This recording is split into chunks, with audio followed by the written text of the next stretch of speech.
Today on Cooking for Real, I'm making Sunday dinner, roasted chicken and potatoes.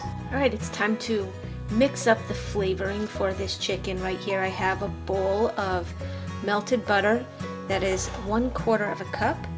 I am adding to that 3 tablespoons of extra virgin olive oil, 1/4 cup of cooking wine, white wine, and the juice of half a lemon. As you can see, I've already salted and peppered this bird. Really just a little bit of salt, even though the butter I used was unsalted. Salt is not the flavor we're looking for here. So you're going to pour some of this inside of the cavity and make sure you get in there and rub it all around in there. You're also going to take this up under this skin,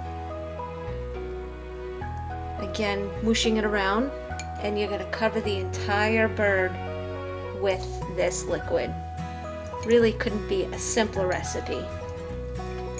Okay, so now we're actually going to rub this bird down inside and out under the skin with, I have here 4 or 5 cloves of minced garlic and 2 tablespoons of freshly chopped parsley.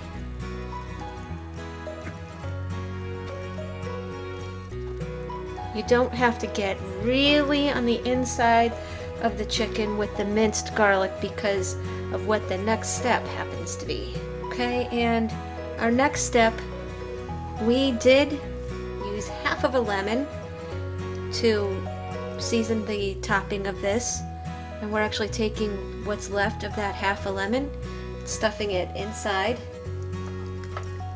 along with 4 sprigs of fresh rosemary. And here comes the reason we didn't have to rub the garlic on the inside. A whole head of garlic cut in half lengthwise. All I can say is you better like garlic. Here we go. I'm just going to pretty it up a little bit, and then we're going to pop it in an oven that has been preheated to 430 degrees, where this will cook for about an hour and 45 minutes. And while that's cooking, we'll prepare the side dish to go with this chicken. So now it's time to move on to the roasted potatoes. In a lot of circumstances, I would actually put it in the same pan as the chicken, but this chicken requires basting. Actually, I'm going to put this whole thing together, and the first time that I have to baste the chicken, I'll use the opportunity with the oven open to slide the potatoes in. And you will find that this recipe is really versatile. I'm giving you what I would call my base recipe, but you could cut the potatoes smaller, add onions, and do it on the stovetop to make hash browns for the morning. But I'm looking for a little bit of a spicy and a crispy skinned potato. So let's get started on this very simple recipe. As you can see, I have a baking dish here. I'll give it a little squirt with the pan. And now I have 5 Idaho potatoes. I'll put it in my hand so you can get a reference for the size of the cube. Spread that out. We're going to drizzle a nice amount extra virgin olive oil over the top. I have a little bit of garlic, not going crazy. That's 4 small cloves or 3 regular size cloves. And then in here I hand chopped, this is about a tablespoon of parsley and maybe a teaspoon of cilantro. Throw that on top. And kosher salt, which will help with the browning and the crisping. A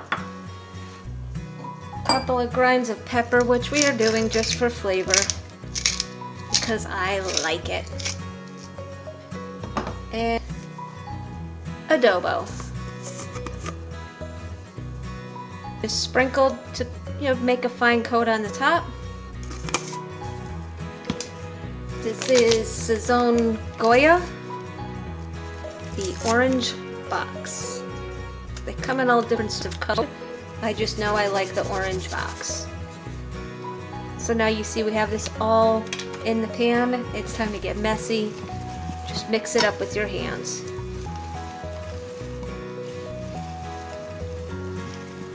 And I can see that the chicken has been in the oven for about 20 minutes. So we're going to pop this in the oven when we open the oven to baste that chicken. Which I do recommend basting the chicken every 20 to 30 minutes. So, yep, doesn't that look beautiful?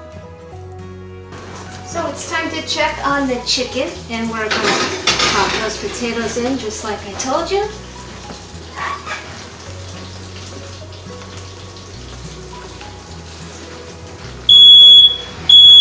And then shut off the fire alarm.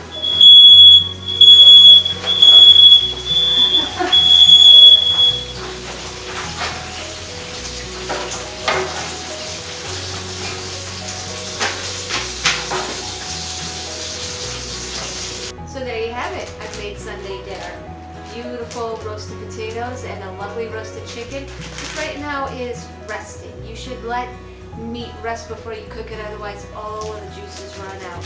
And because I worked so hard on the meat and potatoes, I'm just going to microwave some cauliflower to go along with it. I hope you enjoyed this episode of Cooking for Real, and try your hand at your own roasted chicken.